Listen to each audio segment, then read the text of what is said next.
asalaamaaleykum dal leen ak jàmm tànn mbër bi nga xam ne moo war a teewal coalition Benno Bokk Yaakaar ci élection ñaar fukki fan ak juróom ci weeru février ci atum 2024 bu dee daal am na luy teree nelaw président Macky Sall bokk na ci bu ñu sukkandikoo ci ëttu yéenekaay bu groupe Sud Communication du Sud Quotidien muy xamle ne président Macky Sall donte sax nag du bokk ci yooyu la jongante ñuy waajal suñu réew ginnaaw gi mu ko xamle ci ñetti fan ci weeru sulet ci atum 2023 bi ñu ne fi mu toll nii daal tànneefam bi neexul dara li ko waral mooy dafa war a tànn koo xam ne daal dana mën a taxawal bu baax a baax coalition Benno Bokk Yaakaar te it fexe daal mu bañ a tas moo tax it daal li la yombul dara ndax xëccoo bi tar na lool ci diggante ñi nga xam ne daal ñoo bëgg a wuutu njiitu réew mi ci bopp réew mi donte parti bi mu jiite di APR ak coalition bi nga xam ne moo ne ci bopp di Benno Bokk Yaakaar jox nañ ko carte blanche maanaam daal xamal nañu ko ne tànneefam mooy doon seen tànneef moo tax it suñu naataangoo bi faree ci avenue Bourguiba ni daal bi lay jongante dana doy waar lool ay laajte yu bëri ñoo ci laxasu li ko waral mooy guleet ñuy amal ab jongante goo xam ne nag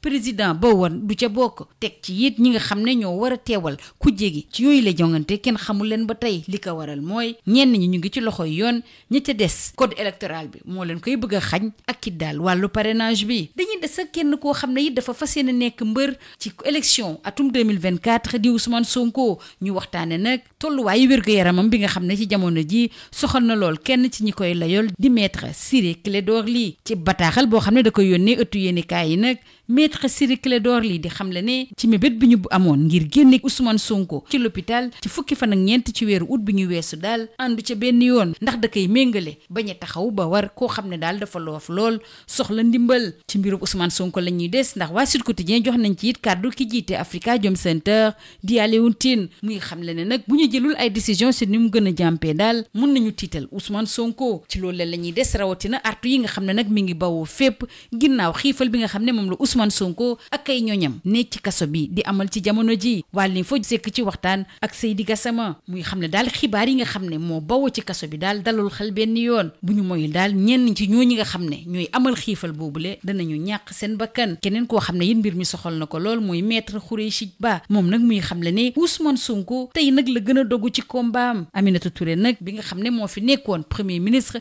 di diggal Ousmane Sonko li may waaj a wax li gën a métti ci xeex wàllu injustice ci réew du ñàkk bakkan waaye kay fexe ba wéy di dund ànd ak sa bakkan ngir mën a wéyal boobule combat na mu waree xiifal bu tar bi nga xam ne moom lañ nemmeeku ci kaso yi it soxal na loolu waa 24 heures mu jox ci kàddu maître Clédor Ciré Ly muy xam le ne Ousmane Sonko bi jiite parti Pastef bi nga xam ne dañu ko tas te ñu tegoon ko loxo ci àjjuma ñaar fukki fan ak juróom-ñett ci weeru sulet bi ñu génn mi ngi ci fukkeelu fanam ak juróom-ñaar yoo xam ne daal moo tànn ne day xiifal boppam ak juróomi fan boo xam ne daal dafa bañ ñu faj ko ci biirub Ousmane Sonko la ñuy des ndax dafa am suñu naataango boo xam ne Abdou Khadre Sakho lay wuyoo di liggéey ci site d'information di Sénégal mi ngi ci loxoy yoon ci jamono ji li ko yóbbee daal mooy dafa bind ab article boo xam ne da ciy wax ay waxtaanu biir néeg yoo xam ne ñu ngi koy amal daal ngir teggi loxo Ousmane Sonko ginnaaw gi mu siiwalee boobule article nag la ñu ko teg loxo toppee ko siiwal ay xibaar yoo xam ne dara amu ca ak ki daal yàq der wala boog bëgg a xajamal li nga xam ne mooy institution yi suñu biir réew boobu la teg loxo nag métti loolu waa Synpics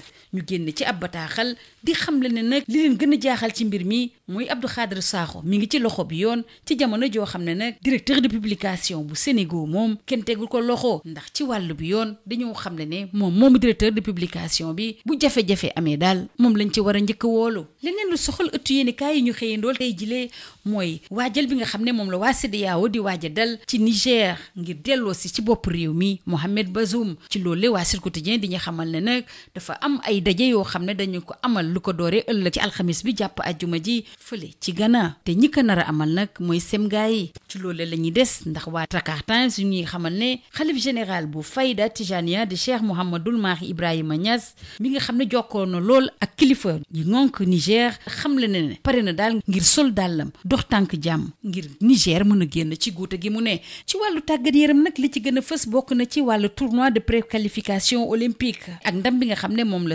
gayndey Sénégal am ci ganamu Nigéria ñu dóor leen ci juróom-ñeent fukki bal ak ñett segg yu Nigéria yi moom juróom-ñett fukki bal ak juróom-ñaar la ñu dugal loolu la nag ëttu yéenekaay yi ñu xëy dool rafetlu ko bu baax a baax leneen loo xam ne yi rafetlu nañu ko rawatina waa SAD mooy demub Sadio Mané bi fële ci Al Nassr ndax daal bu dee dafa nekkoon ci guddi fi mu toll nii daal Sadio Mané Mané ba ñu xamoon moom lañ gisaat ci terrain yi ndax jël na raaya bi foofule ak équipe boobu di Al Nassr teg ci nag duuraat di dugal ay but ndax fi mu toll nii jot naa dugal ñaar ci atum 2023 bi. ci wàllu lamb nag waa sunu lamb di ñu xamal ne waa jàmbaar ñoom yeggee nañu amateurs yi seen programme ci atum 2023 jàpp 2024 ñuy xamle ne ci weeru octobre Zos dina jàkkaarloog Ada Fass ci weeru novembre nag la fas yéene tëgg Lac 2 ak Siteu waaye sunu lamb mi ngi xamal ne fi mu toll nii nag li leen soxal daal mooy utal Talfa ku mu nar a bëreel lii mu gënoon a fës ci ëttu yéenekaay yi ñu xëyandool yendoog jàmm. Bonjour, candidature de l'unité au sein de la majorité présidentielle,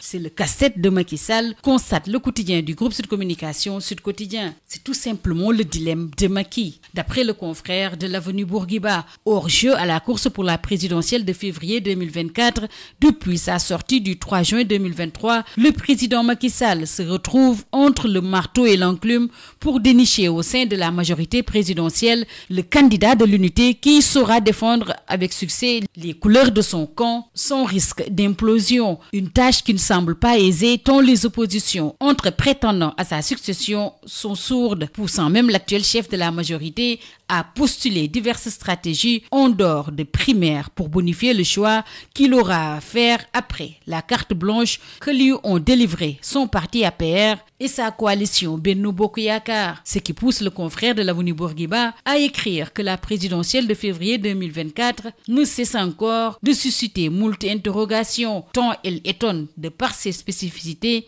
et autres anormalités dans l'histoire politique du Sénégal. En effet, d'après le confrère, pour la première fois, un scrutin présidentiel est parti pour se dérouler sans le président sortant, en l'occurrence Macky Sall, mais également sans certitude sur les noms des candidats de l'opposition devant briguer le fauteuil présidentiel. Et cela pour diverses raisons liées à Dame Justice, au code électoral et au parrainage citoyen. Justement, l'un des candidats à cette présidentielle, en l'occurrence Ousmane Sonko du parti Pastef récemment dissous, notamment sa santé précaire, préoccupe maître Ciré Clédor Ly. Sortir Sonko de l'hôpital dans l'état où je l'ai laissé le 14 août, c'est endosser la responsabilité du non-assistance à personne en danger. Sud Quotidien de donner également la parole à Alioune Tine qui alerte si des décisions urgentes ne sont pas prises, la vie de Ousmane Sonko pourrait être en danger, d'après le fondateur de Africa Jom Center. Restons avec cette grève de la faim de Sonko et de ses partisans détenus avec l'info qui informe sur cette pluie d'alerte pour éviter le pire. Pour Seydi Gassama de Amnesty International Sénégal, les nouvelles que nous recevons des avocats et proches des détenus politiques en grève de la faim prolongée sont inquiétantes et le pays pourrait connaître des décès de détenus suite à des grèves de la faim. Alioune Tine d'Africa Jom Center d'abonder dans le même sens et toujours dans les colonnes de l'info et de soutenir qu'il faut libérer Sonko et les détenus politiques pendant qu'il y a encore temps, alors que pour maître Khoureyssi Ba, Sonko reste très lucide. Ses forces déclinent à vue d'œil, mais cela n'amenuise en rien les aptitudes à la résistance d'un homme qui n'est nullement perturbé par la situation ainsi créée au moment où Aminata Touré, l'ex-premier ministre, conseille ce qui suit à Ousmane Sonko. Le plus difficile dans le combat contre l'injustice, ce n'est pas de mourir, mais de continuer à vivre afin de continuer à combattre. La jet hurle à plein régime, intime conviction de 24 heures. D'après maître Clédor Ly, Ousmane Sonko est à son 17e jour d'abstention volontaire de toute alimentation et 5e jour de refus de tout soin médical. Restons dans les couloirs de la justice avec Sud Quotidien, cette fois-ci, qui renseigne que le journaliste Abdou Khadre Sakho est en garde à vue à la DIC pour diffusion de fausses nouvelles, actes et manœuvres de nature à jeter le discrédit sur les institutions. À propos de notre confrère Abdou Khadre Sakho du site d'information Sénégal, le Synpics monte au créneau. Il s'est insurgé contre l'arrestation du rédacteur en chef du site Sénégal. Dans un communiqué, le Synpics s'interroge sur la responsabilité pénale de ce dernier, alors que le directeur de publication est le responsable de tout ce qui est diffusé. Intéressons-nous à présent à l'intervention militaire de la CEDEAO au Niger avec Sud Quotidien qui renseigne qu'une réunion militaire ouest-africaine devant évoquer une possible intervention armée au Niger pour rétablir le président Mohamed Bazoum renversé par un coup d'État aura lieu à partir de jeudi au Ghana. Toujours à ce sujet, Dakar Times d'informer que le khalife général de la Faïda Tijaniya, Cheikh Mohamedoul Mahi Ibrahima Niasse, qui est en contact avec les autorités nigériennes, s'est dit disposé à entrer en action pour une solution de sortie de crise. La communauté chrétienne a célébré hier la fête de l'Assomption. Les fidèles ont été invités à la prière du chapelet avec Marie. En sport, tournoi de préqualification olympique, le Sénégal a battu le Nigeria par 93 à 87. Les Lions s'offrent d'entrée les 10 Tigers, renseigne Sud Quotidien. Au moment où SAD, le quotidien du sport, s'intéressant à Al Nassr, souligne que Sadio Mané retrouve la lumière en Arabie Saoudite avec un sacre historique avec Al Nassr et son deuxième but en club en 2023. C'est tout simplement son compteur but qui est débloqué. Sunu Lamb d'informer que Diambar dévoile son programme 2023-2024. En octobre, il est prévu le combat entre Zos et Ada Fass, alors que Lac 2 et Siteu vont s'affronter en novembre. Toujours d'après Sunu Lamb, on cherche un adversaire pour Talfa. C'est tout. À vos journaux et très bonne lecture.